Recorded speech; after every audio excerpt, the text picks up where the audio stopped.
I woke up, Victoria and I were just eating breakfast, watching the news, and this video came up. I shared it to my Instagram. Let me pull it up real quick and show the podcast here. Let me see if I can share my screen. How do you do this? All right. So for those of you just watching, this fucking video got me super inspired. Can you see this? I can. Let's see. I know I posted it, so let me find it. Be a good way to kickstart our. Let's see. That's Fuad. He's inspiring, but this one. My mom is 84 years old, and she's at home watching. Mom, I just want an Oscar. My journey started on a boat. I spent a year in a refugee camp, and somehow I ended up here on Hollywood's biggest stage. They say stories like this only happen in the movies. I cannot believe it's happening to me. This is the American dream. That was fucking awesome. If That doesn't inspire you, I was like getting all choked up eating my oatmeal. It's like, fuck, that's amazing. Yeah. Anyway, I know we wanted to talk a little bit about how we got here and everything today. We're gonna do a deep dive into our backstories and I mean, not that I have that awesome of a backstory, but I do think that shit like that is possible, and that's so inspiring to see that. He came over as an immigrant. He was in movies in the 80s, I believe, like as a child. So even then, that's cool. But then he had a large hiatus, and now he's on the Oscars. So I mean, just goes to show like hard work pays off. I get so sick of today's rhetoric of nobody can make it anymore, blah blah blah. And I totally agree. Things are harder now than ever, but that just means work harder. I don't know. I can see it from both ways, but life is tough. There's just no way around it. And I feel like, I mean, I'm a true example of the harder you work, the more you get, the better your life can be. I've always been kind of a disciple of, if you don't like the life you're living, then change it. Like, you can do that. Yeah. Just a little to set the tone today. I don't even know how to say that guy's name, but super inspiring. Yeah, absolutely. Absolutely. No, I mean, and I think it'll be interesting for us to get to know each other's backgrounds a little bit more too. I know we briefly discussed it, but definitely a lot that I want to dive in on your side of things too. So, yeah. So, I don't know. Where do we start? Where'd you grow up, Josh? man, so I am a Texas born and bred native, so I'm a little biased as far as, where I think the best part of the country is. I'm sure a lot of people would agree with me though. Most But people think Texas is the best for sure. Yeah, I'm actually still trying to get out and to move down here. So hopefully we can make that happen and we'll have a nice studio in person one of these days. But yeah, man, so grew up here in a little suburb called Flower Mound. It's about 20 minutes outside of like actually Dallas proper area. For people that don't know, like DFW, you've got Dallas and then Fort Worth that makes up the DFW Metroplex, and then all the surrounding suburbs and areas that kind of make up everything. So it's pretty overwhelming, and we just like to refer to everything as DFW, makes it a little easier. So yeah, man, grew up here. Now currently live here in the Colony, which is part of the DFW Metroplex, probably about 20 minutes from my hometown. It's such a weird name, the Colony. The Colony. Yeah, I thought maybe that was like an apartment complex when you sent me your address, and then I'm like, it's an actual town, the Colony. I don't know, it just seems but Michigan has a lot of weird names. Like, I live on Big Beaver Road, and I remember when I first moved here, that sounded super funny to me, and I forgot about that because it's such a common road here. And then I sent my sister my address, and she's like cracking up, like, Big Beaver, and I'm like, what? And I remembered, oh yeah, that was weird to me too. It's definitely a weird name, but it's probably the most popular road in Troy, Michigan. It's funny. That is funny, actually. No, and I feel like Texas, a lot of just southern states have just like weird, like, just, I always joke, kind of redneck, like town or street names. Like, my grandfather lives in Louisiana and he's on Buddy Brown Road, and just all stuff always makes me laugh. But especially where you are, there's just everything's so much older too, like the streets and stuff like that. So yeah, here in Michigan, everything's a mile, which, like 8 Mile M&M. I didn't know that. I didn't realize that was an actual like street, and that's how things go. So it literally, I think maybe there's not a first mile, 1 mile. There might be a 1 mile. I don't really know. But it goes mile, like 7 mile, 8 mile, 9 mile, up into the 20s or more. which is That's weird. crazy. Like 8 Mile is literally a road, and that's kind of what separates what they say, like white communities from the black, or the affluent and the poor. So Eminem was literally living on 8 Mile right there, where he was, a white guy living in a very black community, but he was kind of on the edge of both, so he wasn't accepted by either. When you actually like are in that area, you realize the depth of that situation that he was in. And there's Really? another one of work hard and you make it. Like, Yeah. A white dude shouldn't have made it in the rap game to be probably one of the best rappers ever to live, and especially one that came from the poverty and the drugs and the abuse and everything that he did. Another one. Absolutely. Absolutely. And so I think I've told you my wife's from Michigan area originally too. But I forget exactly what town are you in now currently? Troy. It's in Troy. Metro Detroit.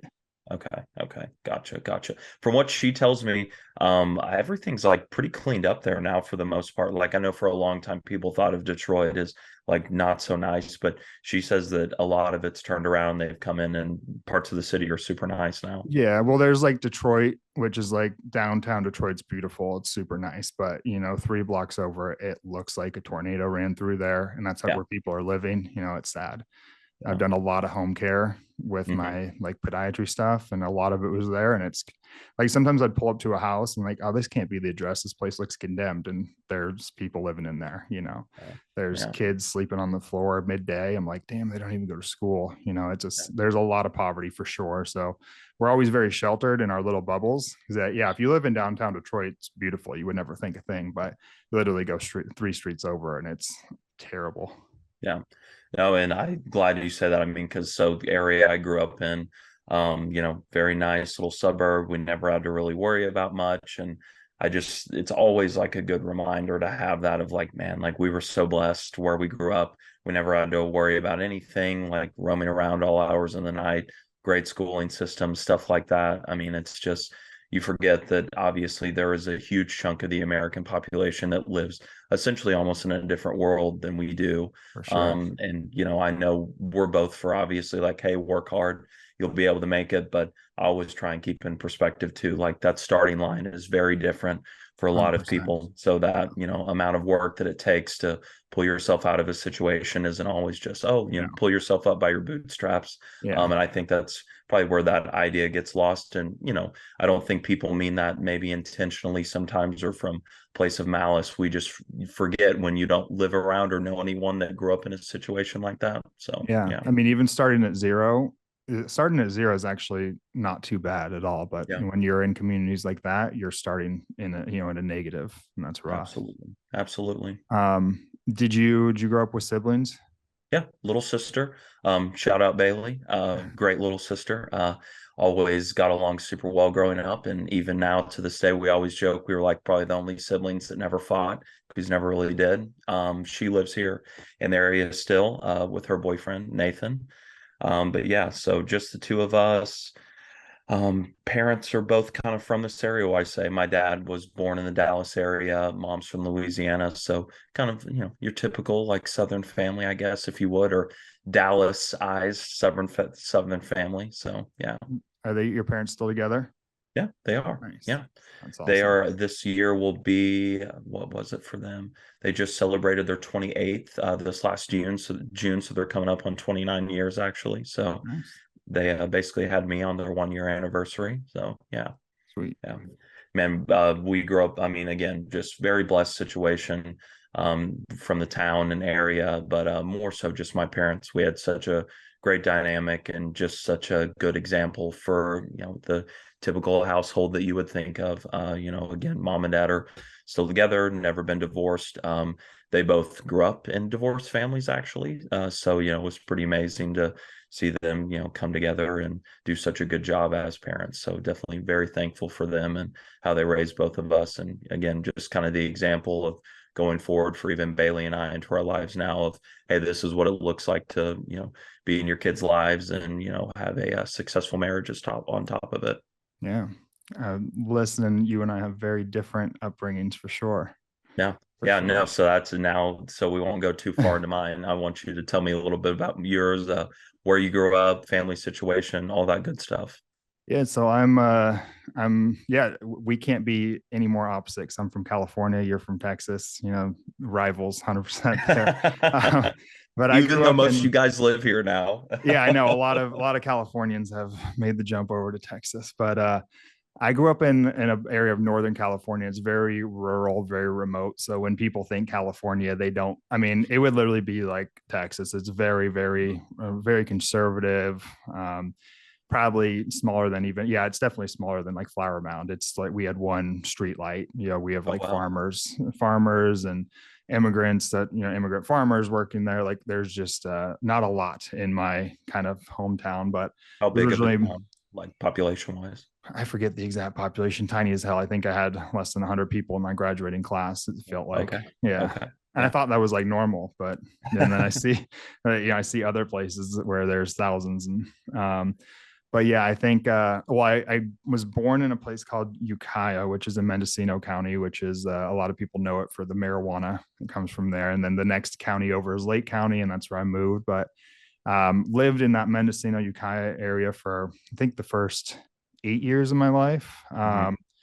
Yeah, early on, my parents got divorced, and it wasn't really a tragic thing to me whatsoever. Like looking back, I kind of literally remember my mom and my dad calling me in, and they were like, it was kind of somber, and I felt the tone was weird, but they were interrupting me from playing. I remember that, and they were like, sit down, we got to talk to you. And then they, talked about how my dad would be leaving. I don't think if they used the word divorce, I had no idea what it meant, but I remember all I got out of it was dad's going to be living somewhere else, and I was like, okay, like, can I get back to playing? Like, I don't really, cool. I'll see you at your house, I Yeah. really, so, I mean, I know that like a lot of parents feel like they're, traumatizing their children when they're getting divorced. And I would say I didn't even really understand. I was like, cool, I'll go see you over there. I mean, later on, things got a little traumatizing through their divorce and the stuff that they went through. But at that time, it was like, yeah, whatever.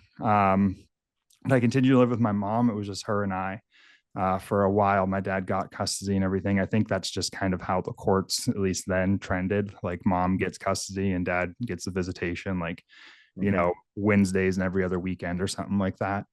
But I remember, I think it was when I was around 5 after my parents got divorced. I remember my mom like bringing up to me one night again a situation where I was like, I don't understand why you're talking to me like this. But I remember she saying like, if you could live if you could live with me under a bridge or like in a mansion, which one would you choose or something?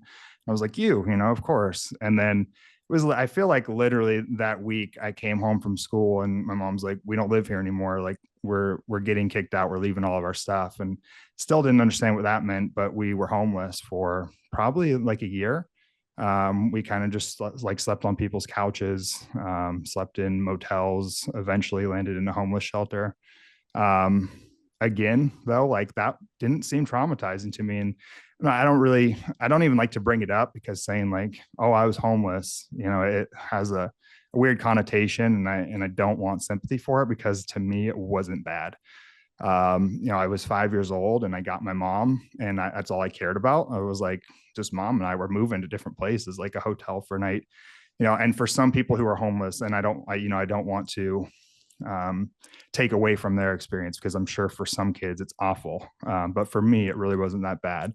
I'd say the only thing I didn't like is we didn't have a car and we would have to walk everywhere. So like I remember just dragging like fucking, but my mom was super stubborn. She was really into mental toughness. Like I remember being like super parched, dehydrated. I'm like 6 years old, walking miles to go to the grocery store. And I'd be like, I'm thirsty. And she'd be like, drink your spit.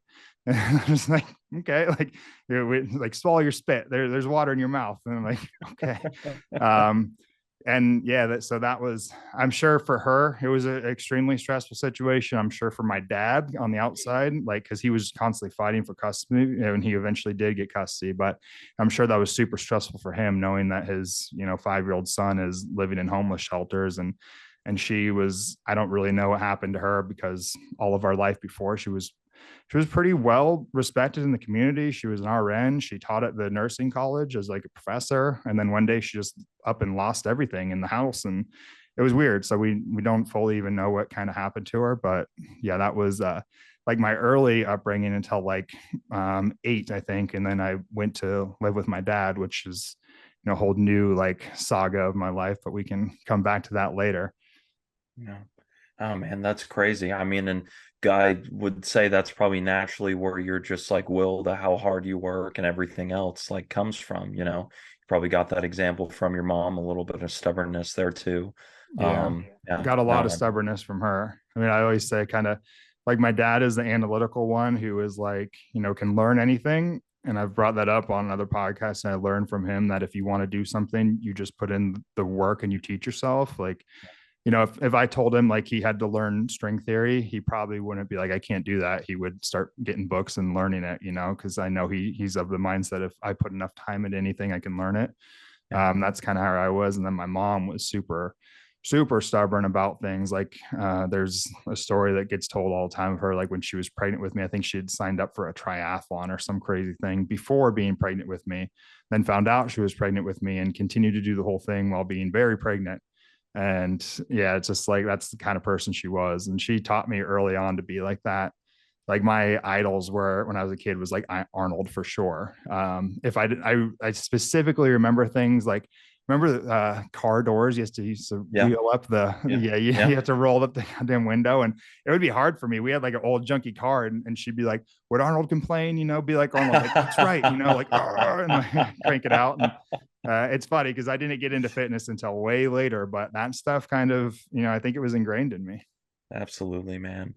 And what relationship with your mom today? Are you guys so close or She actually just passed away a few years back, like in the sorry to hear beginning of that? COVID. I think COVID was probably what took her, but we weren't very close. Yeah, so while we're kind of homeless, and then my dad did get custody of me. Again, she hit me with another weird conversation. I'm starting to see a trend here. I should have Mhm. caught on earlier, but she sat me down like, when you're 16, and this is when I'm 8, like, when you're 16, if you had a choice to live with me, would you? And of course, I'm like, yeah. And I remember just having that conversation. And then she tells me, you're going to go live with your dad. And I'll see you when you're 16. And I'm like, fuck, like I can't see you for the next 8 years. That was devastating to me. I'm like, and I kind of like hated my dad at the time for it. I hated the courts for doing this. Like, Yeah. I can't believe they're taking me away from her for 8 years. So she was like my life, I was just a little mama's boy because I lived with her literally on the streets, just her and I all the time. I remember getting in the car with my dad and just bawling, and he was so confused. Like, I know he thought like, you're a kid, you're 8 or whatever, 7, I think I was. And, it's an emotional, but he was like starting to be like, I think we're halfway home because the drive is maybe 45 minutes, like, 15, 20 minutes. And he pulls over like, man, what is wrong? You're going to see her next weekend.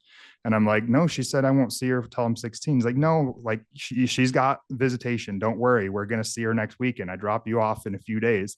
And then we go to do it, and she was nowhere to be found. And she was nowhere to be found again until I was 16. When she summoned my dad to court asking for custody of me, which at that point, I'm 16. I was a whole new human.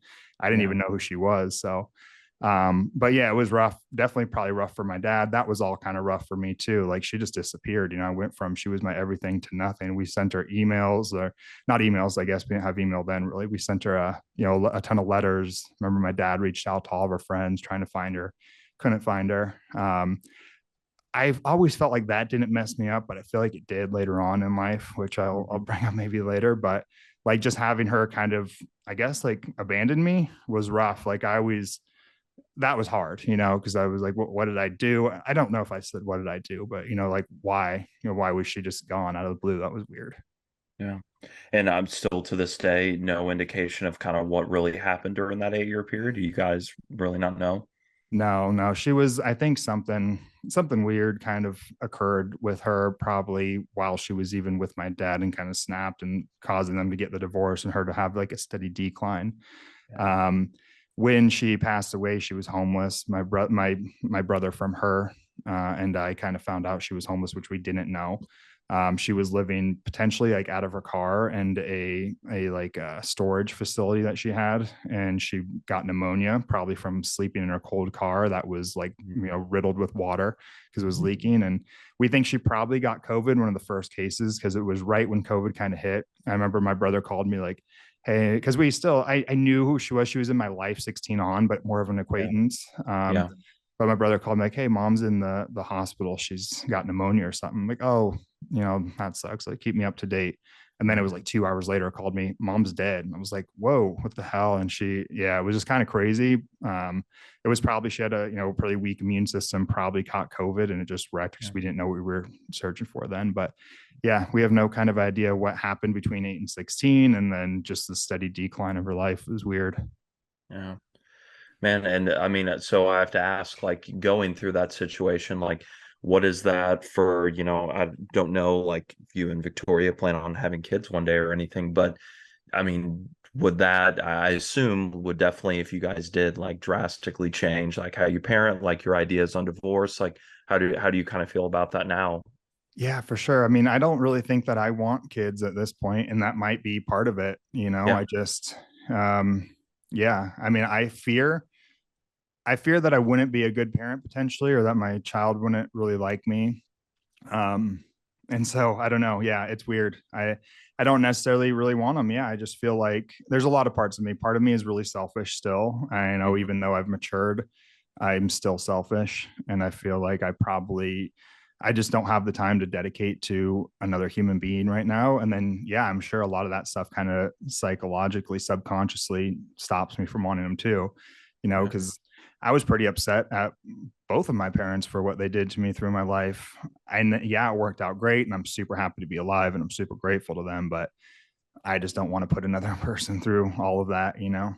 Yeah, no, Yeah. I totally understand that. And I feel like there's, you know, anybody I know close to me that kind of feels the same way as far as, you know, future plans for kids, all have similar situations where it's like, you know, it's not necessarily the idea of just kids in general. It's maybe what I went through that just kind of changed my perspective on it, and, Yeah. you know, has some background fear of, like, you know, I would hate to put them through a similar situation. So, but I guess, you know, you never know. Also, things could change, and you could round a point in your life where you feel like, hey, you know, I am ready for this, or Yeah. things happen. But I definitely don't think, I think some people like have this idea that if you do, it's kind of like you have to or you don't have to. And I really do think it's a person by person situation on if it is best for them or not. Because we could probably find 5, 10 examples in our own life of people that probably should have gone the route of not having kids and were not ready for it. So I do think there Sure. is like a responsibility aspect to that as well. Yeah. And it's good that people are cognizant of that, and, you know, the reasons why they want to or why they don't. Yeah, for sure. Well, Absolutely. shit. That's you know, and again, it wasn't all bad. I really enjoyed my childhood. I had a lot of fun. Even like I said, when I was freaking homeless, it didn't bother me. You know, when I say homeless too, I never felt like I wasn't sleeping on a street in a cardboard box. Like, we always had shelter somewhere, whether it be at a friend's house or at a motel. It was not traumatic. I freaking loved action figures. I played with my action figures. I read comic books. I still watch Saturday cartoons. So I had fun. It wasn't bad. So I don't want to put like a dark cloud over me like I was this traumatized young kid. It was different. I had a different childhood between, you know, 0 to 7 or so. But then when I moved into my dad's, things got, you know, changed a lot. But yeah, how about you? What about, you know, your early childhood? Anything notable or anything that you feel like really shaped you at that young age? Man, I can't follow up with you on that one. Because yeah, you'll see a big dichotomy between how we grow up here, which is good though. You know, I'm glad that everyone gets to see it. And like we were saying, the starting line is not the same for everyone. But you know, Bailey and I, very typical little suburban growing up situation. You know, again, stayed in Flower Mound all the way until we left for college. Great schooling systems there. You know, pretty much, you know, kind of the stereotypical, like, all the kids are just always out in the neighborhood playing. And that's kind of how it was for her and I. And, you know, it was great. Nothing I could ever complain about, nothing, you know, super traumatizing at an early age. But, you know, just, I guess, from the way that our parents raised us, and my dad especially, my dad didn't grow up with a ton. So, even though we grew up not wanting for anything, we did thankfully always have like those ideas of like working hard. We're not just going to spoil you guys with everything. Basically, anything you could ever need is here for you. But those, values of working hard and work ethic were instilled from a very early age. And I feel like that's kind of the thing that my sister and I both always took, like still being extremely independent people. Once we both got out of the house, like we were very ready to start our own chapter and go about our own lives and not be dependent on mom and dad for anything. So, did you play a lot of sports? Yeah. Basketball was kind of my main thing growing up. So weirdly you're enough, short. Aren't you short?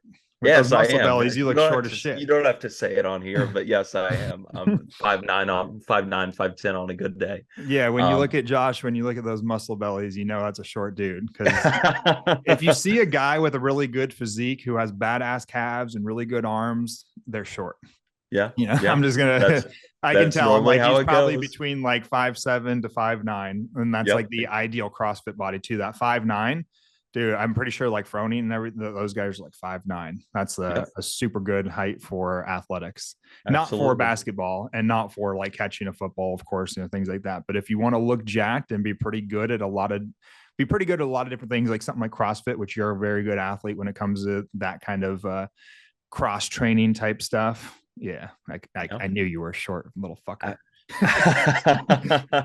Hey, you say it like it's a positive thing, but what's funny, at 5'9", 5'10", I've never like viewed myself as super short. It's more just like I'm not tall, I guess. Right. Like I'm in that middle ground of at least like, hey, I'm not walking around and people are like, damn, that guy's like really tiny. But I mean, I'm only 5'11", but the difference between 2 inches when it comes to your arms and what they look like or your legs is so it's night and day. And just height wise in general, there's a big difference to the girls that like taller guys between 5'11" and 5'9" too. Yeah, I mean, exactly. Like when you're an actual just person in society, leaner, taller, always going to look better. But when you're a guy with body dysmorphia who just wants muscles, like the 5'9" is really good. Yeah, I mean, like you take a dude who's like 6'3", like I was just talking to my buddy the other day. We'll get him on the podcast here soon. I think he's 6'3". And his arms are like over 18 inches, but he looks like a lengthy guy. I saw it because he was flexing next to Lane Norton and his arm was like trumping Lane's. And I'm like, dude, it sucks that like being as tall as you don't get the respect for how big you actually are, because you're a freaking big dude. Like, even when I got my arms like 18, they look big, but they didn't look what 18 would look like on a 5'9", Yep, exactly. Well, and even like, guys that end up being like pro bodybuilders and stuff that are taller, like it'll take them years to really completely fill out their frame. And it's so funny because everyone will like act like they're small, but in reality, it's just they have so much more of a frame to fill out, right? From the length of their limbs and everything else. But if you looked at them just in person next to me or somebody else, they would dwarf me, right? So. Exactly. So yeah, sorry, little side tangent there. So you played basketball. Yeah, basketball was kind of my main sport growing up. I played football and track and other things, but basketball was definitely what I loved. I was pretty decent for a 5'10" white guy. So just natural athleticism there. But around my sophomore going into junior year, I had already kind of started working out at that point and really had started to develop a love for that side of just training. Naturally, I think really my love for fitness just simply comes from I just like to train. I'm one of those weirdos that gets a rush from it. It's super fun for me. And I probably get that from my dad because my dad's a big fitness junkie, huge cyclist, always active working out when I was a kid and always watched him pump iron in our, home gyms. So that's probably kind of where I got that desire to be like that. So middle of high school, I actually got kind of talked into one of my buddies of like, hey, you should do like your first bodybuilding show or like see what this is all about. So that sophomore, like going into junior year summer, I did my first show at like 16, turned 17 a few days later and won the teenage division. And that kind of like set the story for the rest of everything else. It was like, man, I really enjoy this. It's what I want to do. I quit basketball, crushed my parents to tell them, I'm going to be a big muscle guy who wears Speedos and poses on stage now. But yeah, and then that kind of like set the trajectory moving forward for as far as, fitness being the, big focal point in my life. Nice. What about you? High school is forward then, I guess, Oh once yeah, we're you, still earlier on in life, yeah, huh? yeah. Yeah. I want to know what happened next. Yeah, so I moved with my dad, who was now dating a new woman who would become my stepmom, and really like filled the shoes of a mom for me. So I'm forever grateful to her for that. Um, but yeah, he was I don't know, yeah, I guess he was living with her at the time. And that was another very very weird situation. She was married previously, like love of her life. She had two children, and then I think they were. So this is a kind of thing that trips me out, is like, I am the age now that my parents were then, Hmm. and it just, that's like been making, like, for the past year, I've kind of been tripping out on that, on just like my own mortality. Like, it's just so weird. And now I'm at that age that I used to look up to my parents as being like, the grand elders. But so around, like, I don't know when it was, but they were in their 30s, I believe. Her husband had, I think, multiple heart attacks and left him in a vegetative state, which was a really weird situation because he she was taking care of him, but I mean, he was literally in a vegetative state. He almost made no noises. He would kind of look at you. You could tell he was there, but he couldn't do much. She fed him, she wiped his butt, she changed the bedpans, all, and the kids were there too. And it was really, really hard on my older brother, my stepbrother, who I just see as my brother because we became such a family. My stepmom's like my real mom, my brother and sister, they're my real brother and sister to me. But really hard for him because I don't know how old he was at the time, probably 12 or 13 or something, old enough to have had a really good relationship with his dad and then watched him leave. Yeah. And then had to, while his dad was still alive, see my dad kind of come into his mom's life, which, I don't blame her at all. She had taken care of him with probably no touch from another man for, a few years, and just very lonely. And she kind of met my dad one night and they hit it off. And so I don't blame her for bringing in a new man. But of course, a 12-year-old boy who loves his dad, and probably hoped for the best that one day his dad would come out of it all and they would go back to their happy life. A new man moves into the house and he wasn't happy. And so, there was a lot of tension, a lot of time about, like, my brother and my dad were head to head all the time. They hated each other. They fought, like, big fights, and then that caused tension between, my stepmom and my dad. And they were still young and figuring out their own shit too. And I feel like they probably shouldn't have had children. They probably shouldn't have even gotten married at that time. They were, again, it's like they were selfish at the time, but I fully understand it. Like, shit, I'm selfish as hell now too. They wanted to kind of probably be left alone. And it's just so different the way I see kids be raised, these days. Like, it's all about the kids. And I, not to take away from my parents, they did so much for us. They provided for us, which is awesome. But like, I do feel like it was just like we were to shut the hell up and not bother them. And, Yeah. it was like, yeah, I remember we would just try to keep quiet. Like, if we were going to fuck around, it was like, don't let them hear us because we're going to get in trouble, like, so different now when I hear, like, kids are just running rampant through the house and everything, or they're being like loud in a restaurant. And I'm like, oh my God, like that would have been the end of us, and I'm happy I was raised that way, actually, because I think the way children are raised these days is not good. But yeah, it was just a really weird kind of dynamic in my household because of everything. Like, I said, they were just got to know each other, those two. They were still in their, like, kind of honeymoon love phase, but now they have all these kind of grown children. And so I feel like you can still be in that kind of lover phase and have an infant, and then you kind of, by the time the kid's like 5, you're ready to dedicate your time to them. That wasn't the case with them. They were still in their honeymoon phase and they had all of us. And, my sister's 2 years older than me. I think my brother's 4 years older than me. Maybe I'm getting that wrong, but anyways, we were old enough that we probably needed them there more. And they were just there for each other, kind of.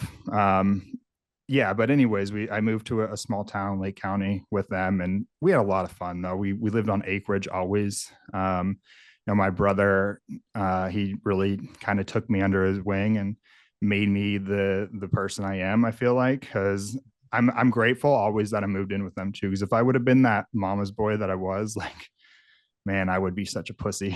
And I know that's not politically correct, but Like my brother kicked my ass every single day, and I hated him during the time for it. I didn't hate him. I loved him with, like, he was my idol, but like just existing was scary to be around him and his friends, like the shit they would do to me, like pin me Mm-hmm. down and literally like bare asshole to my nose, fart in my face, or Yep. like, Yep. they would walk by me and punch me as hard as they could. They would hunt my friends and I with BB guns and paintball guns. Like this is every single day. Like, and it made me into the man that I am. I'm super happy that I went through all that. Yep. But yeah, it's kind of funny.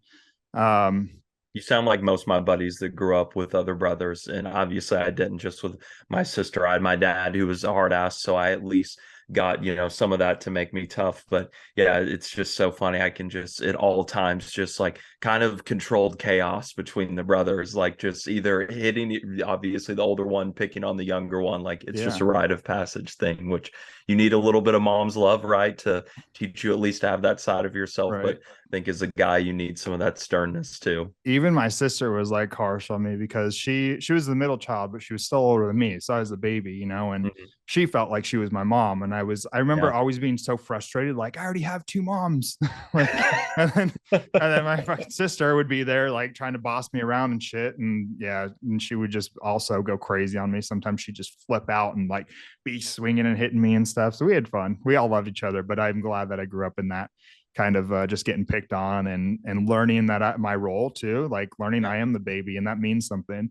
There's so many people these days that are at the bottom and think that they expect more. And, I never had a problem with that, like all through my schooling and everything. Like I knew when I was at the bottom of the totem pole, I knew like the pecking order and I respected it. Coming from the baby is kind of awesome because, also throughout the whole experience, I learned a lot, when it comes to just like being quiet and observing others. I was always quiet. I'm sure like if my family listens to this, they'll probably hear things for the first time that they've never even heard, because I've always been really quiet about how I felt about things, about a lot. I was just quiet and I observed and I learned that. And I would learn to really read people and get a feel for people and use that to my advantage too, which is, great. And like Jordan Peterson's talked about that too. Like people who have gone through traumatic experiences and stuff have learned a lot they get ultra sensitive to things. Sometimes it's a detriment. Like I'm always afraid that somebody's going to be mad at me kind of, because I lived in a hostile environment growing up. We never knew when a fight was going to break out or something, and they got bad. They were bad fights, but I'm always kind of you probably really clung on to then, right? Yeah, for sure. Yeah. But I was also always kind of cautious, like I was always on high alert. Like, is something bad about to happen? Or are things going to pop off? Because my parents would drink a lot and they would fight a lot, and it was like scary for sure. But it taught me to just be ultra sensitive and aware and alert at all times. Like things don't get past me. If the mood changes in a room, I catch it right away. If somebody's feeling a certain kind of way, I catch it. It's not the best in my like relationship. Like Victoria's probably always annoyed because she can't have like one bad thought without me being like, are you okay? Are we okay? Like I'm always really alert and afraid of that, which I try to be cognizant of and try to remember that not everything is about me and she can go through her own shit in life and it doesn't have to be about me. But just. Isn't that kind of a weird thing that you don't really you do as you get older and become more emotionally intelligent, that is kind of like a selfish thing about yourself? Because I'm very much like you in that it really makes me nervous to think other people are upset or maybe they're not happy with me, or it's same thing with my wife Abigail. If she's ever having a bad day, you kind of like, oh, is everything all right? And like having to remember like, hey, like don't make it about you. It doesn't seem like you are, but you might be. Yeah, exactly. I think it's it's something I'm trying to work on too, because I always want to fix everything. And I had to do this stupid mindfulness training through a hospital that I worked with the other day. And I thought I was going to be done, but I actually learned some things. And one of them we were talking about, which I already kind of knew, but if somebody's like in a bad mood and you're going and trying to fix it and you're trying to tell them like, you're trying to tell them all the good they have in their life, whatever, don't be sad because X, Y, and Z, that doesn't help. And I saw like an Instagram post one day where it's talking about couples. And I think they said they got to a point in their relationship where they said, like, if the spouse is upset, they say, do you want me to help you solve this? Or do you just want me to like be here? And a lot of times people just want you to be there. I always want to solve shit. I see, Victoria upset, and in my mind, I have a very rational mind. I'm like, you don't need to be upset about that because X, Y, Z, and we can solve this for these reasons, but that doesn't help her in any way because she's not ready for that. And so I should probably just be quiet and accepting, and like, should I solve this or should I just hug you? Probably just hug you. Yeah, trying to learn that in my life, which is hard because, like I said, I'm very, very kind of aware of that kind of stuff and want to be the one to fix it because I don't want things to escalate or get worse than they need to. Absolutely. No, and like I said, man, you and I are very similar in that aspect. And I'm sure my wife will watch this and know that a lot of times it's like you were saying, what can I do right now to fix this? Or maybe even an argument between the two of us, like, what can I do to amend this type of thing? Especially because, we're wrong most of the time. We're guys. So it's always me having to fix what happened. But having the emotional intelligence to step back and be like, all right, maybe I just need to let you have your time to sulk or whatever it is. This isn't about me. Nothing I say is going to be able to fix that. So yeah. Very true. So I guess you and your siblings still close today then, or kind of having that crazy upbringing together? Yeah, kind of. I think we've got we've got one of those bonds where we went through shit together, and we'll always know that. We're not super close anymore. It's kind of sad. I don't know. I have a weird kind of view on family, and that, like, in my opinion, I feel like we're kind of all related, like every human on this earth. And blood doesn't mean that much to me. And not to say that my family doesn't mean a lot to me, they do, but we don't have a lot of the same interests a lot, we don't. And I find other people in my life that I do have those interests with, and I feel like those are family. I'm a diehard when it comes to like loyalty, when I find somebody that I click with. But yeah, my family and I, long story short, like, we're not super close anymore. I haven't seen them in a lot of years, and that's my doing, kind of, but also theirs. They don't come visit me really a lot either. I've been super busy for the past, decade of my life. I could give it more effort, but I don't know. It's something I'm trying to work out in my mind too recently. I think I probably have some more like deep-seated shit than I think that I do when it comes to it. I've never really been one to buy into all that. Yeah. Another Victoria reference here is we went to Tulum recently, and she made me do some breath work class, which I think is a bunch of bullshit for the most part. Like, what they did, magic. Exactly. What they did was literally make us hyperventilate to the point where you're like, you're over oxygenated and you almost start hallucinating. But I'm definitely, sympathetic to the idea that sometimes in those states you experience things that you otherwise wouldn't in a normal state. I think that's where things like hallucinogenics come in and everything. And I, not that I do those or recommend anyone does, but I do feel like the science is emerging and more good is coming from stuff like that. So, Victoria likes stuff like that. So I tried to, again, get out of my own stubborn bullshit and be like, yeah, I'll do this with you. But we did that class, and it's weird because you're sitting there like hyperventilating for a while, and then like my body started going numb. My lips are like tingling because my mouth, my body's literally trying to stop me from breathing because I'm over breathing. So it's like trying to shut. Have you ever done anything like that? I haven't. It's weird. But familiar with, I've seen stuff about it and how it works. It's pretty wild, right? That you can even just physically self-induce a state like that. It's crazy. My hands started clenching up. I was like cramped. Gosh. I was like, this is so crazy. But then like you kind of get to this stage of like, I guess what they would call like enlightenment. And maybe so, like I said, like, maybe it's bringing you to a point that you're tapping into your self-conscious, your subconscious rather, that you wouldn't otherwise be able to. But it was super weird because we're in Tulum, Mexico, where those of you who've been there, like, everywhere it's being built everywhere. And you just see these natives, the Mexican people there, like working their ass off, breaking their back. And I remember like my first vision was of them, like how hard they're working. And then I snapped back to like when I was a kid, my parents made us work really hard, like in the garden. I worked every morning, hard work in the garden, shoveling shit, stacking wood. Like it sucked, but it taught me a lot. I learned hard work. And I thought about that. I thought about my parents, how they made me work. And then I just like started thinking about how I haven't been close to my parents for years. I don't see them. I don't see my dad.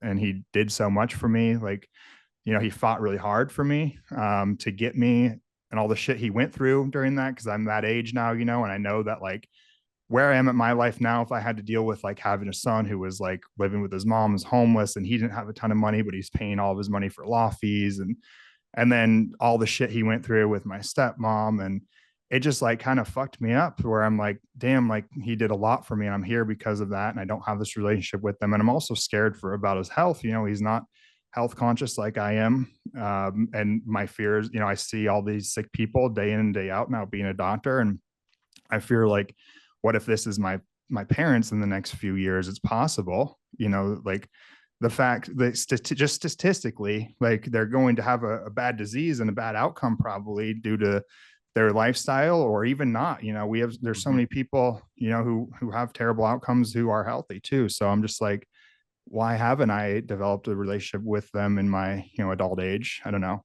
Something that really kind of messed me up. I was sitting in there crying in the event, like everybody is in there bawling their eyes out. And like I said, I always thought that it was bullshit, but I mean, there's might be something to it for sure.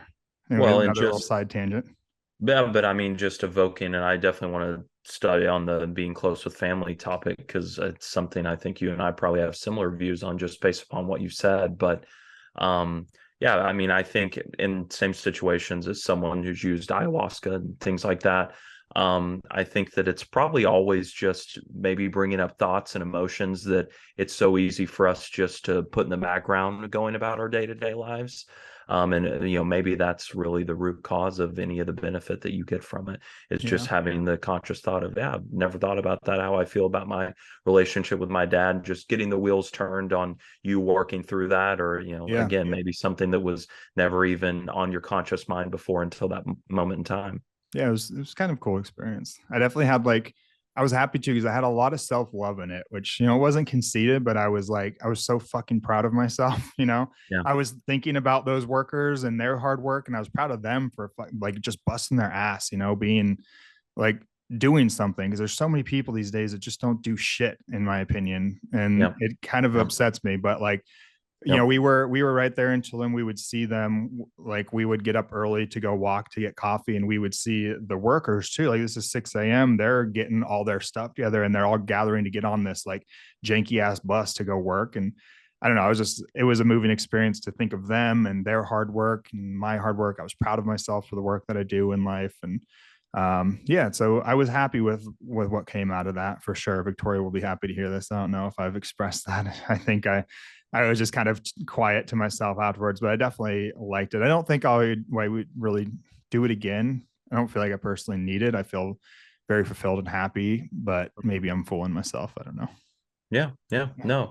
I love that you kind of reference just the seeing somebody else work hard like that too, especially in a country that's not American, is right. Like, it probably is just a little bit of a smack of reality sometime of like, man, our lives are, for most of us here, can be extremely pampered compared to where else in the world. But I also try and like think about it too, like Americans, as pampered as we are, like struggle mentally probably more than I think a lot of the world does. Maybe because things are too pampered, and those people that you know, maybe there's like, we have this weird bit of empathy that we see working that hard. But I always think about too, like they might be happier than most people in my neighborhood are, because they're doing something fulfilling. They're working hard, they're providing for their family. They don't have time to sit around and like worry about the BS that we do now. That in reality, most of it doesn't actually matter, besides what am I doing to provide for my family, looking after that. And yeah, I mean, you know, again, I don't want to sound like I was harping on my parents for the upbringing they gave me. I am so grateful for what my parents gave me, and what we would probably put under the purview of like bad parenting these days, I think was actually much more superior. You know, they were hard on us. They didn't make us the center of attention, really, at least in my eyes. It didn't. And again, thinking about if I were in their shoes, I'm sure they were working way fucking harder for us on the back end of things than we ever knew. But still, it wasn't, you know, these days kids are just you know, as soon as you're born, you're already winning awards from your parents. You know, my parents weren't that way. You know, they really weren't. They were basically just like, you know, I don't give a shit that you don't want to work. Like, get out there and work. I want my garden weeded. I want my, you know, I made you so that, and now you can go do that. And I'm like, fuck. Like, I hated my existence when I was a kid. It was rough, but the world is that way. And I don't think that kids these days understand that, you know, like, the world is not going to be like, you're number one for doing nothing. And then, it's never going to happen. Yeah. My parents made me work hard, and I'm super grateful for it. They never made me really feel that special, and I'm super grateful for it. Yeah. I mean, and people might think now like, oh, well, you don't have a good relationship with your family now, but I do. It's kind of just been, my life has brought me all around, and we have different interests. And again, kind of goes back to that. I'm very to myself and quiet, and I don't connect a lot with a lot of people. When I do, I connect hard, but I don't know. Anyways, I'm very grateful for what they did for me. Yeah. No, and I mean, I think that's a good point too, to stay on the family topic of, just because you're not physically close or talk every day doesn't mean that you can't take, I mean, just, worldly knowledge or life knowledge that you'll continue on, for years and years, just like other friendships and relationships you do have that have a finite amount of time.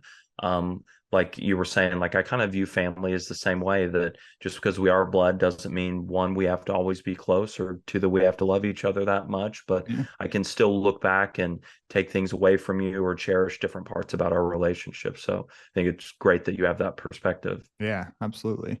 No, I mean, my childhood was, for the most part, then, like, 90s and 2000s, it was very normal for the most part. Another weird thing, I feel like I'm making it sound like my childhood was so fucked up and strange. It really wasn't. It was definitely strange for sure. We went through weird stuff, but my parents got really into like an interesting sect of Christianity. Like kind of when they got together, my dad was raised his way, was a Seventh-day Adventist.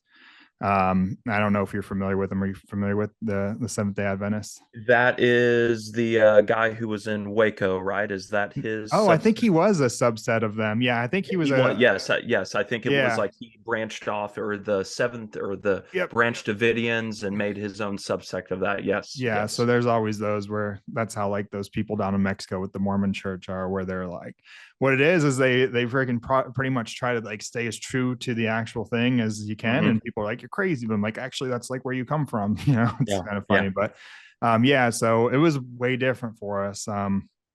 We went to church on Saturdays, and we kept the Sabbath just like, Jewish people would. But that meant from Friday night, when the sun goes down, to the sun goes down on Saturday, like, we weren't allowed to do quote unquote worldly stuff. So that meant no TV, that meant no sports, because, especially for my brother at that age, he was getting into high school. So Friday night football and everything, that couldn't happen really for us. It was just weird. We would have to, like, when the sun went down, start doing Bible study or watching fucking like, sermons and shit. And I hated that stuff so much. Like, all of us did. My brother really rebelled at that time really hard, because, like I said, his relationship with my dad was already rocky, and then he was just like, fuck that, like, I'm not doing any of this, I don't believe in this. No. He rebelled hard. I couldn't. I was the youngest, so I definitely got the brunt of it. I felt like I tried really, really, really hard to understand it and to like it and to be a part of it, and I just never really fit in. I literally got expelled from the Christian school, like expelled. So they called the teacher a fat, lazy-eyed bitch.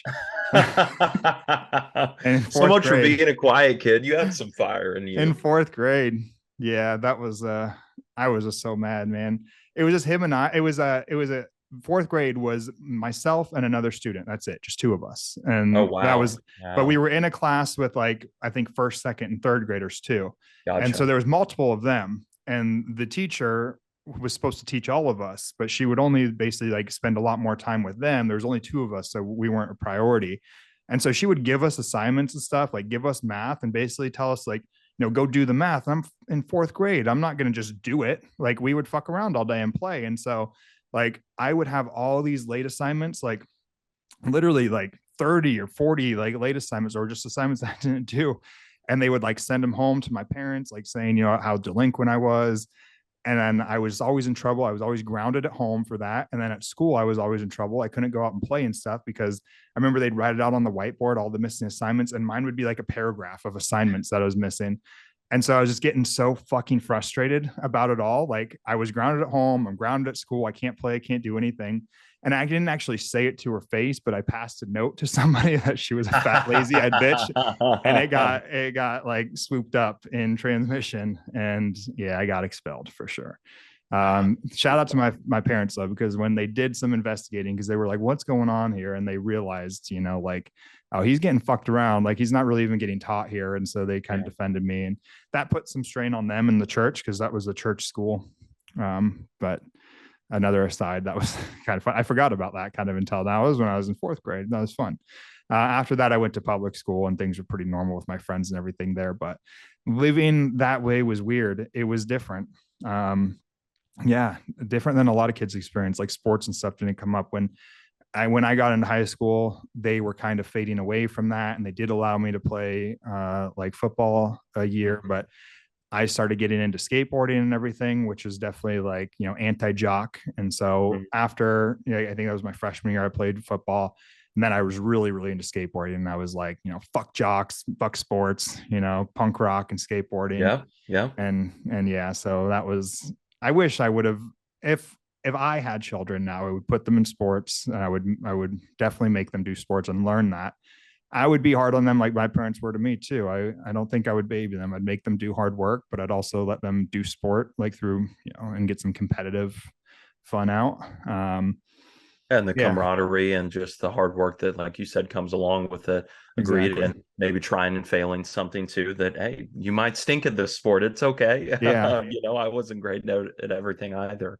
I think the thing that scares me about kids though too is like, even if I did everything perfectly right, like they could still come home one day at like, 14 pregnant with like purple hair, and they were doing their own thing, that scares me too. Cause I like to be in control of shit. And I would be like, I don't want you to be like this. Like I'm sure my parents weren't stoked when I was in high school and I freaking dyed my hair black and, was wearing skinny jeans, which wasn't popular at that time. And, I was idolizing rock stars who were, heroin junkies and stuff. And they were freaked out and they weren't happy about it, especially being there, very Christian, like they were and everything, and I don't know. Yeah. So no matter what you do, I feel like you always run the risk that your child will become something that you maybe aren't super happy with. And you need to be able to accept that. And I'm sure a lot of people do. And that's awesome. I would have a hard time with that person. That's one of my biggest fears. Yeah. It's funny you say that. I actually, Abigail and I, my wife, were hanging out last night, and I asked her that question. I said, what is like your biggest fear with us, like having kids one day, if there is one? And that was her exact answer, which, side tangent, I think for a marriage and just relationships in general, always good to like just have conversations like that, just like out of the blue, like let's get into some deep stuff here, because sometimes even as the person you're closest to, you don't really talk about those things until it's happening and you have a kid with purple hair and it's like, oh, wait a second, we haven't talked about this at all. But that her answer was that, what if we do everything right and one day our child just turns out to be a menace or goes down a really bad path? And it is scary because, I'm sure plenty of people in your life, I do with mine as well, that were phenomenal parents, and 2 kids made it out, did great. And then there was the black sheep of the family kind of who, still to this day, they're not close with, or just there's always been kind of an estranged relationship there. But I guess that's also like the point of, you can only do so much as a parent. And at the end of the day, just like the blood conversation, like, and especially as a parent, I can give you everything. Like you were talking about earlier, all the core values. This is how you work hard. I'm not here to baby you. I grew up in a situation like that was like, hey, we have everything for you that you need. But at the end of the day, you're going to have to go out and make your life your own. And everything here is just pretty much a springboard for you to do that. And you should be very blessed or thankful and know that you're blessed to have that. So I think that's almost all you can do as a parent. And it's a chance that that's going to happen, but also, I guess, something that I try and not let scare me, because of course it's a possibility, but at the end of the day, I can't know until that happens. And I would hate for that to keep me from, having then the triumphs of a child that goes on to then do, make you very proud at the same time. So for sure. Yeah. It's hard to say, like you say, you can do everything right and they may come out a way you don't want. And it's hard. I will say, like, again, I want to say I had a great childhood and I loved it. But whatever my parents did, I think they've made 3 very awesome children. They've got myself, I am proud of where I am. I'm sure that they are too. And I'd say most would kind of consider me to be well respected in the community and everything, and quote unquote successful. My brother now also, I think, from what I can see, we're not super close, but I'm super proud of what he's doing. He never did well in school or anything. I think he even dropped out of high school and eventually went to either get his GED or went to like a correctional high school or something. Essentially, he was never an academic. And then I think he kind of floundered and fucked around for a while, but now he runs a highly successful auto body shop because he's always an artist and had a knack for cars. He always loved cars, and he just worked as an apprentice from the ground up, where he was, he learned how to paint cars, and now he owns a big shop himself. And he's back in my hometown. He's probably the biggest auto body shop there. That's awesome. So I'm sure they're super proud of him. And then my sister went the other way and is very traditional, like mom. And that's what our mom, my stepmom, or our mom was a stay-at-home mom. And I'm so happy we had her to do that. I know these days there's a lot of, discussion around that and feminism and everything, but there's something special about a mom who can just be a mom. It's really cool. And my sister has 4 children. She comes from her husband comes from a family where they have a lot of kids, and he's very, very family oriented. I think he told her, like, when they met, like, I want like 6 kids or something. I think she's done now at 4, but they compromised very, at 4. Yeah, they're very, very family oriented. He lives right next door to his brother, who also has a ton of kids. So they live in like a cul-de-sac, and it's just all of their kids everywhere. It's perfect. A lot of people would love that. And I'm super proud of her she has like 4 amazing, beautiful, awesome, like all-star athlete children. So I'm sure, whatever happened with my upbringing, was good. It all turned out well. Well, and maybe that goes to show, like you were saying earlier, like good parenting doesn't come through just kissing the ground your kids walk on or making them feel just, like they're the center of attention. Because even though I didn't go through some of the struggles as far as, broken families, divorces, things like that. And we grew up in a sense where we didn't want for anything. We were never made out to be like you're anything special.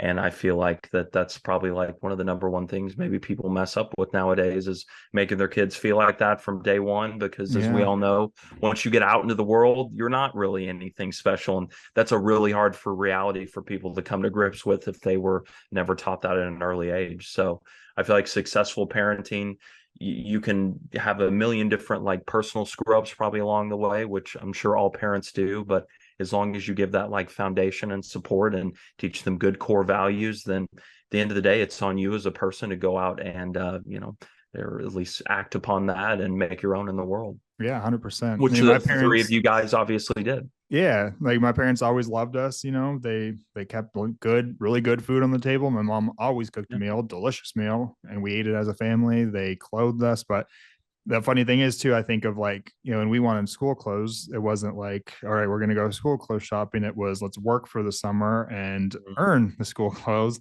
And when I realized that I was super happy about what my parents did for me was when I was in college, which I went to later than most people. I started a few years after most people would. So I was older at that time, and I was paying for it myself now because they didn't have the means to help me with any of my schooling.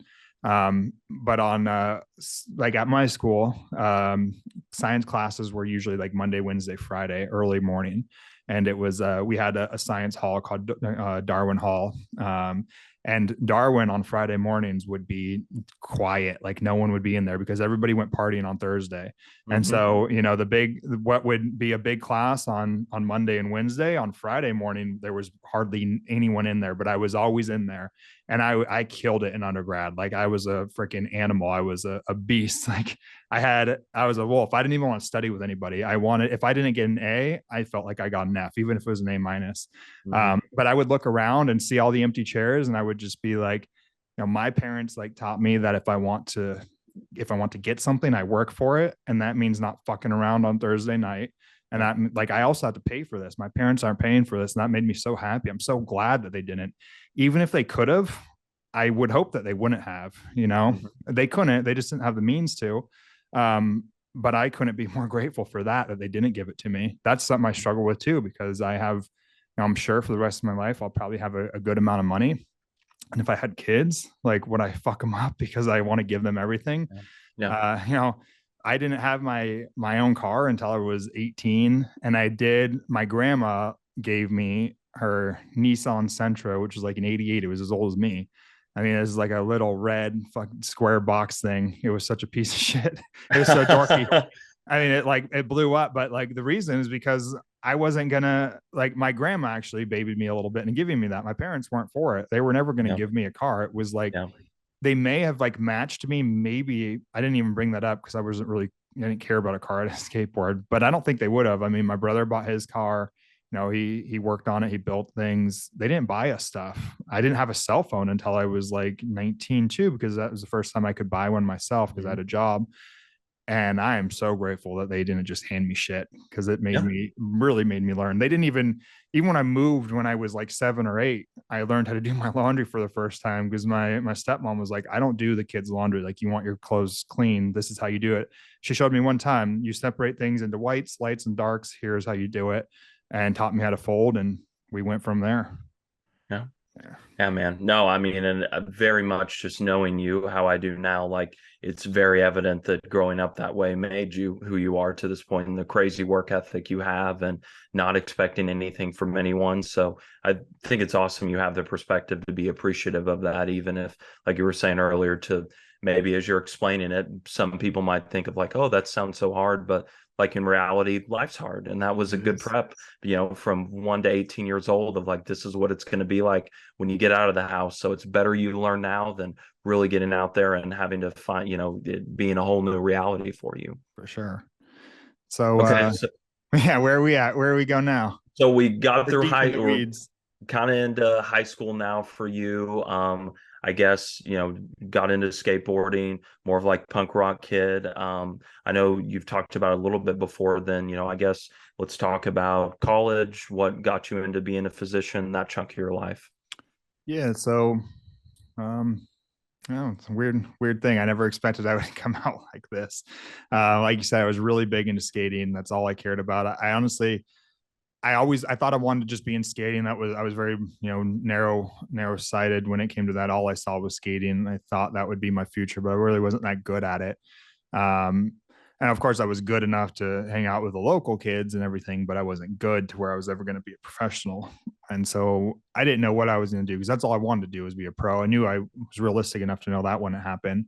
So I thought like maybe I could be a graphic designer, and like design things in the magazines for skateboards and skateboarding ads and stuff. And that sounded kind of cool to me. I kind of liked computers, not a ton, but I kind of have an artistic eye myself.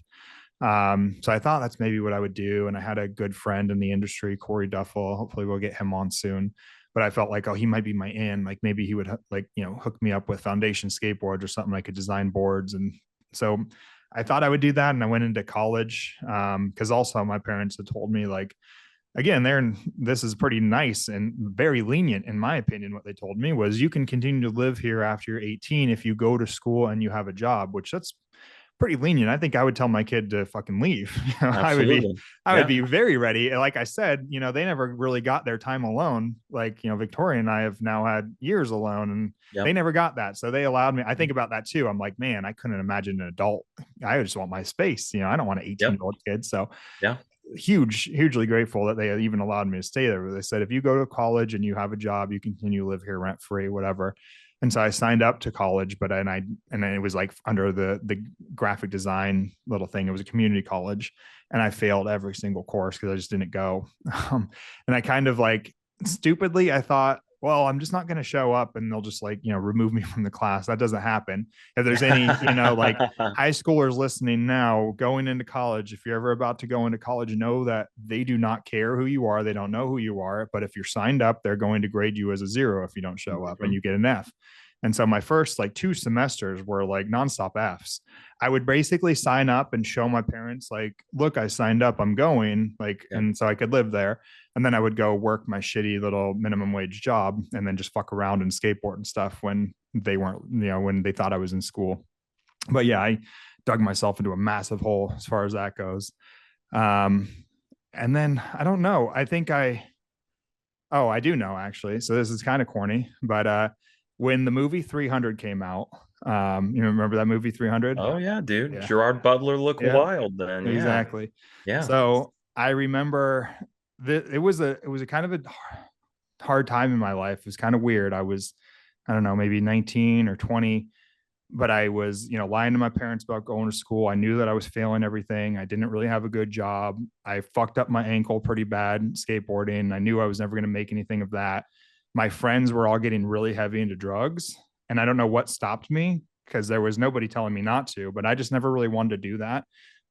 Even on other podcasts, I've talked about when I partied and stuff, but I never did hard drugs. I drank a lot and I smoked some weed, but other than that, I drew the line. I don't know why. I'm happy, but my friends started getting into drugs. I wasn't. I was kind of having just a crisis. I looked like a piece of shit. I had long black hair and wore leather jackets. I was dirty and grimy. And there was a few things that happened. One, my friend and I went to the mall, and my dumb ass thought, like, watch this. And I told him, like, I'm going to steal this sweater and I'm just going to wear it out. I thought that was funny. And I got caught. And like, wasn't that big of an ordeal, but it was like my first run in with the law because I had to go through this whole little like deferral program. It was going to be a misdemeanor. And they said, like, since you've never done anything, we can do this thing on the side where you prove to us that you're a good citizen or whatever, we'll get rid of it. But community service of some act almost. Exactly. I had to do a lot of community service. I had to do all kinds of, I had to write essays and do stupid shit, but that happened. I also had an extreme eating disorder at the time, and I just felt awful. I looked terrible. I looked like I was on drugs, even though I wasn't. I was hanging out with druggies. I got in trouble, and I was like, when I go to this, like, they're just going to look at me like I'm just a piece of shit. And I am. And then I went to the movies to see the 300 with my friend. And I don't know. I think like a week leading up, because going to the movies used to be a big thing. We kind of plan it for like a week. Like, you want to go to the movies on Friday? I don't feel like that really happens anymore. But I miss those days. Me too. Yeah. But I remember looking up, like, what is 300? And then I started reading about the Spartans because, again, I look up everything. I got really into the Spartans and their culture, and I was like, this is fucking awesome. These guys are badass. And I went to the movie and I was so fired up, and I was like Leonidas, like fighting for his loved ones, fighting for his community, fighting for his wife, like at the end he dies and he fucking getting choked up right now. Like when he says, like, my love, and like that's the last thought. Like we were there fighting the Persians ourselves, right? Exactly. Yeah. Dude, I literally feel the tears in my eyes right now. It's fucking badass. But I was like, holy shit, like that's a man. Like what I'm doing, that's nothing. Like, I am a drain on society. So literally, because I'm extremely extreme, like, going back to my mom teaching me to be stubborn, I'm highly stubborn. Next day, I cut off my hair. I went and bought a full new wardrobe. I quit wearing skinny shit. I got a gym membership, and I started obsessing about fitness because I was like, those guys are fucking jacked. And I think that's where this is all going to start, is I'm going to get big. And I was right, because that taught me so much shit. But it was literally the next day. And I also got this tattoo on my wrist, which says with it or on it. It says Etani Epitan. And, in that movie, I don't know if you're a nerd like me, you'll remember, but when Leonidas is leaving, when he's saying goodbye to his wife stops him and says, she goes, Spartan. He turns around and she's like, come back with it or on it. And she's talking about a shield. So she was saying, yeah, go out and win, and or die, like win or die trying. Like, you better come back holding your shield victorious, or they used to pull the dead back on their shields. So she was saying, like, don't come back unless you won, and if you do, like, come back dead. And that just meant a fucking lot to me. It was like, it's multifactorial when it comes to that, because one was that, do everything, give everything your all, win or die trying. The other was that their shield didn't protect them. It protected the person to their right or their left, I believe. I think they held it in their left arm. So it didn't protect them. That's what made their phalanx like unpenetrable, because they each had a shield protecting the next person. So they made a wall. So it was just like, that shield meant do something for other people, and like come back holding that shield, knowing that you protected others and you did stuff for other people, or die trying to do that. So it meant a lot to me, because I was all about myself at the time. And I was like, so again, super deep on this, and this is my fucked up weird mind, but no, man, I love it. I'm going to get this tattooed on my wrist to remind me all the time, like, win or die trying, do things for others, be a good person in society, etc. So I changed everything, started working out, and that's kind of when my passion for fitness and everything kind of emerged. And I fell in love with science, and I changed my major over to like biology or something, and just started. I dug myself out of that hole. So I retook every class I got an F in, got an A in every single one, transferred to a university, I think I had like a 3.98 or something insane, like almost got a 4.0. You did crush it. I did. I was like killing it when I was in there. Graduate school is a totally different story. I got crushed myself. That was tough, but eventually. But most everyone does, right? Exactly. It's part of it. Yeah. And then I knew I wanted to go into medicine. I've kind of told this story a lot of times, and I knew I wanted to either do like dermatology or orthopedics. And then I found podiatry, which is a mixture of both. It's a kind of a different road too, which is weird. You can either go MD, DO, or DPM, which has an interest in the foot from day one. But weird thing is that we share classrooms with the DOs, even in MDs. I think at one college it's DPM, MD together the whole time. So we learn all of the same shit. We just get a different degree because we focus a lot on lower extremity anatomy from day one. But anyways, I decided to pick that so I could do a mixture of both of those things. That was an accelerated getting through college. But that was really the impetus, was watching that movie and realizing what a true human being, what a true man in society was, and knowing that I wasn't. Yeah. The modern day version of a Spartan in your own right. I hope. I would hope. Just how cool to have, such a shift like that too in your mindset. Almost really overnight. Once you made that shift, I know that was like kind of the abbreviated version. Was it just like, was there any struggle ever falling back kind of off the wagon, or was it kind of like once you got in your stride, this is what I'm doing? And I'm sure it gave you a lot of pride to start bettering yourself like that. Yeah, there really wasn't much. Have you ever read I'm looking at it right now on my shelf, Atomic Habits? I have not. I'm familiar with the book. Yeah, though. Great book. James Clear wrote it. When I read it, it was funny because I've always been one to, I think most would probably agree, I hit my goals, I achieve things. I'm one of those people who does things. And so it's funny because I don't need books like that, but I read them. And then aside, I listened to his interview with Peter Attia, and he said most people who read his book are those who don't need it, which is fine. But anyways, when I was reading it, I was like, this is 100% myself, and one thing that I really clung on to in there that I think has made me very able to do things was, he talked about when you want to do something, like change your identity. Like I said, I overnight changed my identity, literally, even visually, shaving the hair, putting on the tattoo, changing the clothes, getting the membership. And I now told myself that I was a person who was fit and muscular.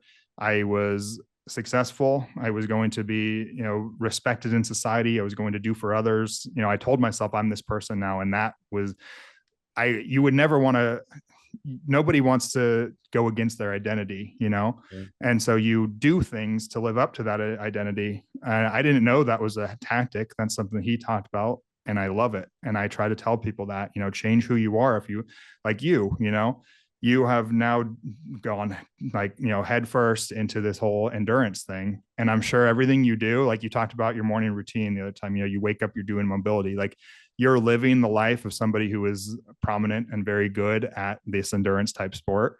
It's become your identity. You kind of, I'm sure you were like, I'm going to be this person. And you did everything that, kind of embodied that.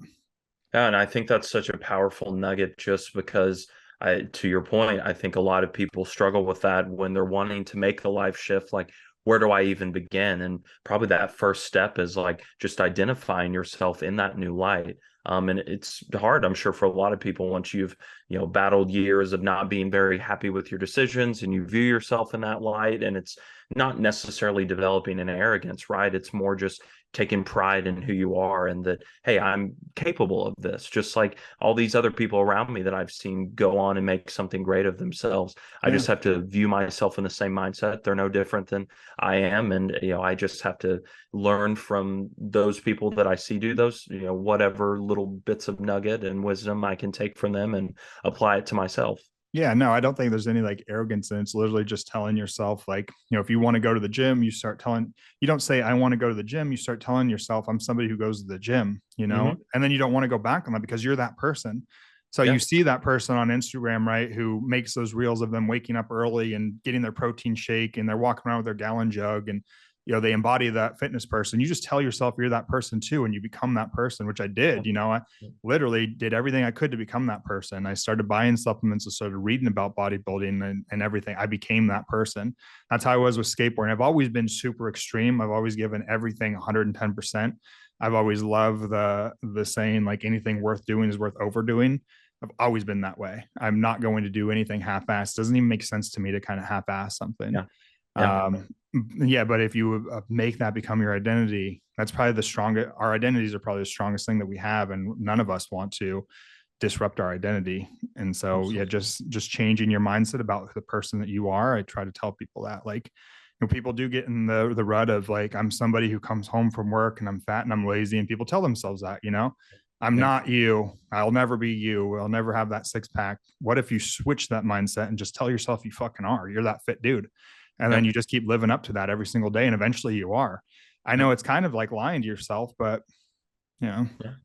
Yeah. And I mean, it's because I think it adds a level of humility to it also, because I try and explain to people that are trying to get along their fitness journey, just bettering themselves through getting healthier, like me or anyone else you may look to for motivation, or yourself, Adam, like, we're nothing special in the sense that, like, I wasn't given really any, sure, there's genetic factors and things like that maybe make it easier to look a certain way, but we all apply the same tactics every single day. We all follow similar routines. Like, there's nothing special going on here. So certainly you or the viewer listening at home, like, you're capable of making that shift. It will not be super easy. I promise. There are days that it'll be pretty difficult, and, you'll find yourself wanting to fall back to your old ways, I'm sure, but it's just consistent habits over the long term, whether it's building a business, getting yourself in shape. It's pretty much the same formula in any long-term goal that you want to achieve. Definitely. Yeah. Nice. And cool that you're kind of, I guess, what's the word I'm looking for? Just the thing that sparked your transition is fitness. Because I think for a lot of highly successful people, it seems like something about, keeping yourself in shape or just doing really hard physical activity somehow is like an impetus for that. Maybe there's just something through putting yourself through physical pain and, really having to work out on days you don't want to, like, just slowly builds that, I guess, mental mindset toughness. Up of, like, mental toughness that you then, it's applicable to really anything you do in your life going forward. 100%. Yeah. I was thinking this yesterday too, because I don't do many hard workouts anymore. I've been through that stage of my life. And now my hard work is translated towards business through what I do with Atlas or what I do with Merrick Hospital. So, but yesterday I was doing hard workout, Tori and I were, and I did 2 sets, like one set of squats where I really had to get in my head. And I always do a lot of self-talk while I'm in the, while I'm in the squat, I'm talking to myself and telling myself that I'm not going to give up and thinking about it. Even more so, like lunges, I was doing lunges, and lunges kicked my ass, like, literally. And I was thinking, like, fuck, I haven't gotten deep into these in a while. I used to do this shit a lot, but, like, I'm getting to that point where you're like halfway through your set and there's still a lot of turf there you still have to get through, and you're telling yourself that you want to quit, and you're like, it would be really easy to quit. But then you tell yourself too, like, fuck this, I'm going to keep going, just one foot after the other. And I was thinking, like, all the times that I did this leading up to this, the years of pushing through and doing those few extra reps, like, that's what really allows me now to, like, you've seen my schedule. It's insane. I can do that every single day. And I kind of fall back on that. Like, if I'm halfway through the day and it's like 1, I'm like, holy shit, I still have a full day. I'm going till 7 p.m. tonight. I just tell myself, like, you just keep going, just one patient after the other, or like one, whatever it is, you just keep going. And it taught me that, for sure, that mental toughness. I'm so grateful for my parents, grateful for my brother for kicking my ass for that. I'm grateful for myself kicking my ass in the gym and everything that the iron taught me. Because the same way as, like, the irons, I love that quote. What's it? Henry Rollins, I think, where he talks about, like, I forget what he says, but, like, 200 pounds is always 200 pounds. Like, it fucking kicks your ass, and you're either strong enough to lift or you're not. The weight's never going to adjust itself for you mid rep. You either get buried or you fucking push that shit. And, it was a great kind of analogy for life. And you learn that in there. And I feel bad for anybody who hasn't been able to push themselves to that point, whether it be a heavy lift or a CrossFit workout where your lungs, you're literally breathing fire and you don't want to go on, but you keep pushing, or, running the same type. I think everybody should try to do something like that at least once, or, give it some bit of time in your life, because you'll learn a lot about yourself and you'll learn a lot about life. Absolutely. Absolutely. And to the point of, 200 pounds always being heavy or always being 200 pounds, I like the analogy of, like, sure, you may get strong enough that 200 pounds is easier for you, but like life always continues to get a little harder. There's a new challenge, or there's heavier weights coming your way. So you're always going to have that resistance, but continually building yourself up and doing the things to withstand that is really one of the only things I think that can prepare you for it, right? Well, I love, like, Josh Bridges' whole thing is pay the man. Are you familiar with Josh Bridges? Yeah. So it's the same thing. He's saying, like, rent's due. Like, it doesn't matter that he made it to the CrossFit Games before. Like, he's not just going to get an invite back. You need to keep fucking paying the man. And so 200 pounds used to be light to me, but now that I don't train that way anymore, 200 pounds is not light. Just because I benched, 360 once doesn't mean I still can. And it doesn't mean shit to anybody what I could do. It means what you can do now. And so if I want to be impressive, if I want to get my bench up, I'd have to do the work for the bench. I'm not just going to get a paycheck every month if I don't put in the work. And I know the rent's always going to be due. And so it doesn't matter that I've worked hard in the past. I need to continue working hard, because no one's going to be paying me unless I work hard. Yeah. And trying to adjust your mindset to, I think the biggest thing for me when I'm having those days, or maybe a workout, not feeling up for it, or work stuff, or whatever it is, it's just reminding myself that, like, I'm even lucky to get to have the opportunity to do those things, that I'm physically able to go push myself like that I've got a job that, allows me to provide for me and my family. Like, all those, I think, just, like, it allows you to lean into it a little bit more. Like, hey, well, even though I'm not feeling this today, like, it's just exciting to know that I, have the ability to do these things, that I'm not, somewhere living under a bridge, or, again, I've been blessed enough to have the things in my life that allow me to get up and live my life like I want to every single day. Oh yeah. Yeah. Well, I feel like this Atlas hours turned into like Atlas 2 hours, and it was probably all about me at this point. I don't think we even learned shit about you.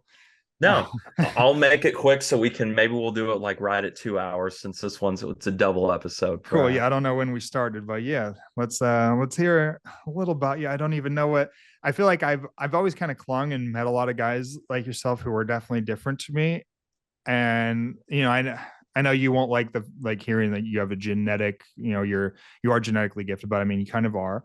You have a good upbringing. You've done. I am. I won't shy away from that. No, man. But it's cool. I love that. It's because it's kind of different from me too. And you're also you're very wholesome. You're a very wholesome person. You have a lot of good ethics, morals, I don't know. I cling to people like that who are a little bit different than me, because I look up to people like you, and, I don't know. So yeah, I want to hear a little bit more. I appreciate that. And yeah, that's probably one of my biggest insecurities, is that I wonder or worry that I'm too, like, simple and wholesome of a person. So I appreciate that, because it's always something I'm like, I could live in a box and, like, eat tuna and rice and be happy every day. Like, I've always yeah. And what's cool though is I feel like you're also an intellectual, and you're very intelligent and you understand things. One of my best friends when I first started lifting, he was like the same. He was just like you, very simple though. But I always like wished I could be more like him. Like, he had the same girlfriend from high school on, and he was totally fine with it. It was like his woman. And then my mind, I was always like, well, what if I'm missing out on all these other girls? And I'm always overanalyzing shit. And sometimes I wish it was a little bit more simple, because he was always just like, I got my girl, and that's all I need. And now all I need is like a gym and a job, and that's it. And in my mind is always like, I'm always overthinking too much. It gets me in trouble. I'm definitely way too much of an intellectual sometimes in my head, and always questioning and wanting to push the limits. But I'm sure you have some spicy shit under the hood too, that I don't know if I can tap into it on this episode, but maybe eventually. Yeah, no, I mean, and I'll kind of just share my story of, what got me, I guess, to current, and, why all that fitness and all that matters to me so much, because I definitely have a deeper meaning behind it, other than just, I like to look good, or I like working out. But I appreciate the kind words. So thank you. So, like I said, got into it when I was 16, did my first show, bit by the bug and, came home and told my parents, hey, this is what I'm going to do. So really leaned into that and continued to bodybuild and, really pursue that hard all the way through high school. I got to the end of high school and knew that I did not want to go off and go to a university just yet. I wanted to try and save some money, and I would just become a certified personal trainer at the time. And the guy who was my bodybuilding coach, Jesse Leva, who also kind of taught me everything I knew about training, took me under his wing and allowed me to be a trainer at their studio here in the Flower Mound area. And, that was kind of what I did for work while I was going to community college, North Central Texas College, getting my basics out of the way, still competing super hard, like, just fully going at it again. I just love to train and like getting to see your body just like go to extremes. And as Adam said, like I'm blessed to have great genetics. So like I really got to just try and make my body, the craziest thing that I could even think that it could be. So was, personal training clients at the time, going to school.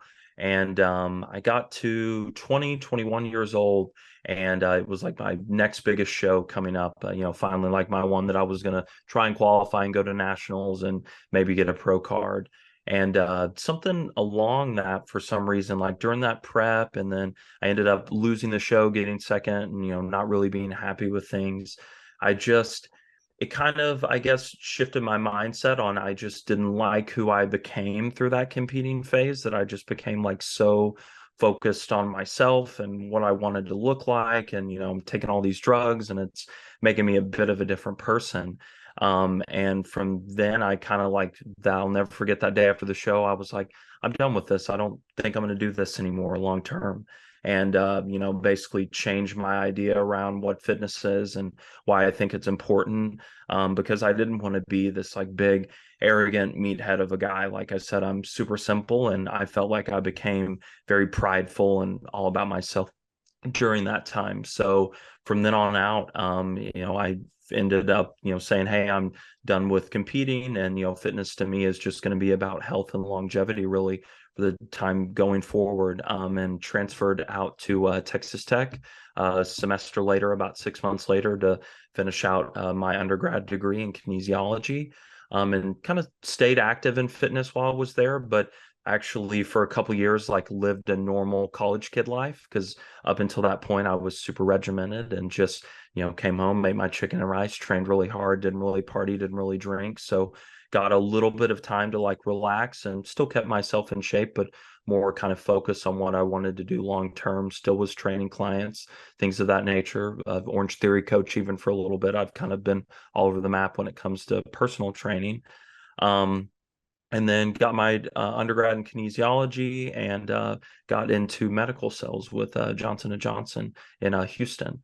And, I got super lucky with that, in the sense that I met somebody in Lubbock who was our West Texas rep, and Elizabeth kind of took me under her arm. Shout out to Elizabeth for this, and helped me make my way into that world. And kind of getting into, and I guess my reason for why getting into the medical cells route was, I just like really love human to human connection. I think that's why I always loved personal training more than anything. Wasn't really like teaching people about fitness even. It was more just kind of like the connection I could have with them, and, maybe give them a positive impact in their life. And obviously fitness was the catalyst for that. But I really just clung to the relationships that I developed through that. So medical cells was kind of like a good dichotomy of, I wanted to say in something that's kind of health and fitness related, obviously. And I just feel like I have a natural knack for the ability to develop relationships. Awesome. So yeah, that's kind of where I started my career with them, and still currently work for Johnson & Johnson here in Dallas and sales rep for them. So that's kind of my everyday thing, but fitness has still remained a large part of my life. And, as Adam has talked about a little bit, I endurance athlete now, and train for long distance running while still resistance training. But really it's just for me like a passion that I don't think I'll ever be able to get rid of. And it's something that I wish I could like get most people to experience, because for me, like, it really is, I think, the thing that allows me to excel as much as I can as a person, or gives me the tools to do that. And I think really is simply to like boil it down for people why I think just fitness or, I don't know, physical activity is so important. And like you were talking about earlier, really pushing yourself hard is like those little moments of like where you're just at physical exhaustion and like everything in you says like, hey, shut it down. You can come back to this tomorrow. You need your rest or your rest. Being able to like just push through those and just eke out a couple more, yards on a sled push or a couple more reps or whatever it is, like that builds so much just like internal, I don't know, power almost for yourself. Yeah, it really does, in the sense of like you get through and like your first couple times of ever doing that in your life, it's like, man, like I never even thought I was capable of that. And like those little areas, I think there's so much exponential growth, because that, extrapolates out to, you're going to have times like that and with your work, your career, your relationship, where like everything in you is just wanting like, man, just pull the plug, like be done with this. But if you really like push against the grain and say, you know what, no, I'm going to buckle down, I'm going to make it through this, like you may get so much more growth than you ever had, years up working to that. So for me, that's kind of what it's all about at the end of the day, is just continually finding those moments of discomfort and pushing myself through it, because I think it just, basically gives me the tools to build the life that I want to, because I've fought through that and didn't give up when, I wanted to. It's awesome. Yeah. Let's see, what did I want to ask? In the early times, do you think there was any like, did you have any insecurity that fueled your passion for lifting and getting bigger? I feel like most of us do, or were you just really into it and you started taking off and you were fine with that? It wasn't really to impress anybody. Yeah, and I think that's probably what makes my fitness journey is a little weirder, is there was I know for a lot of people, it's a catalyst of, they had some, and there's nothing wrong with that, I should say, that if there is a reason as to why, if it's an insecurity or whatever it may be. But for me, I just simply liked training and I just thought it was fun. There was nothing really that was the catalyst to kind of make me go after it. Yeah, see, you're just one of those fucking wholesome dudes. That's opposite of me. Mine like stemmed back to, like I said, I had an eating disorder and things at the time. There was always that on my mind. It was always like, how do I look to people? And one thing that came out of where my eating disorder started, and I've never told my family this, but when I did move, with my family into there, my older brother, who did pick on me, which I'm happy he did, him and even my stepmom told me I was chunky, which I don't think I was. Just her kids were so long and lanky, and I think I was normal, and I think it was all in fun, and it was a fun like kind of, oh, you're like chunky Adam or whatever, and like pinched my belly fat, and I remember that. I remember my brother like a few times would pinch my lower, like the lower area of what would be abs. I'm a fucking kid. I shouldn't even thought of knowing what abs were, but pinch that area and like make fun of it and like slap it or something, like slap my tummy. And I think I was just like, I wasn't, to say I was a chunky kid is a misnomer. Like when I look back, I'm like, oh my God. Cause I talking about identity, I had that in my mind. I'm a chunky kid. Cause I'm not like Nicole and Alex. They're long and lanky and skinny, and I'm a chunky kid. And so that always remained in my mind. I remember when even, 8, 9, 10, 12, 13, like when I wore my board shorts, I hiked them up over my belly button so you couldn't see the little dip of like, my fat roll. Like even when you see pictures of me, my pants are high, I look like a dork. But I thought, to me, like, well, my upper part of my abdomen is leaner, I just don't want people to see that lower area. And so that was always in my mind. And then I got to the point where I knew that like exercise and food could control that. And then, starting in high school, I went through 1 year where I remember I rode my bike to a local Safeway, which is in California. It's like a Kroger essentially, or a HEB or whatever. And I got a magazine that said, like 6 weeks to abs. And I followed it to a freaking T. I was doing sit-ups in my bed, in my room every night with the door closed. And I'd wake up early and run before my family was even awake. And I remember I almost ate like nothing that summer. I was like living on watermelon because I knew it had really low calories. I didn't even know about protein and shit. And I just got skinny as hell. That was like my sophomore year. But then I just knew like, okay, now I'm long and lanky. Now this is my new identity. I'm a skinny person. I'm a skateboarder. I'm a punk rocker, and they're skinny and lanky and have abs. Yeah. And they have abs. And that's kind of where it all started. So, but that was always in my mind too. Like going into fitness was always like, how do I look? And now my new identity is how I look. And but it's really cool that you are one of those just actual wholesome people who are just passionate about athletics and human performance. And I've always wished that And that's why I did get into CrossFit, because it was those kind of people who were like, this isn't about what you look like. I love bodybuilding for sure, but it was for somebody like me who had a disorder. It was really it was hard. It hurt the disorder a lot. It fueled the disorder. So when I went to CrossFit, where they literally like, it's kind of an unspoken rule that you don't have a rule that you don't have mirrors in a CrossFit gym. You don't care what people look like, and everybody takes their shirt off. It doesn't matter if you've got a big old greasy, hairy, fat belly, or you're the shredded, actual dude who's competing, and nobody comments on your body. Like, at the end, people will flex, kind of kidding around. But no, I mean, and we all care kind of, but it's not spoken about, which I really liked, because I was like, I'm actually not even allowed to talk about what I look like here. Like, the only way that I can do something is if I put a number up on the board. And so I kind of switched my mind over performance. So again, just a little aside, but it's super cool that you were kind of always that way, and you weren't disordered like people like me who are all fucked up. No, and that's a perfect transition, because I kind of wanted to get to that as why like it's such a passion to help others with it. For me, is I consider myself lucky that I'm just one of those weirdos that likes it simply for the human performance aspect of it. And I wish I could get like everyone that's into fitness to start viewing it through that lens of like, man, it's so cool that your body is like just capable of doing any of these things, whether you're a swimmer, a biker, whatever it is, or if you're a mom of 4 and you get up and walk 2 miles every day. Like, you should feel badass about that. It's cool that our bodies are, have the ability to perform so many different athletic tasks, whatever it may be.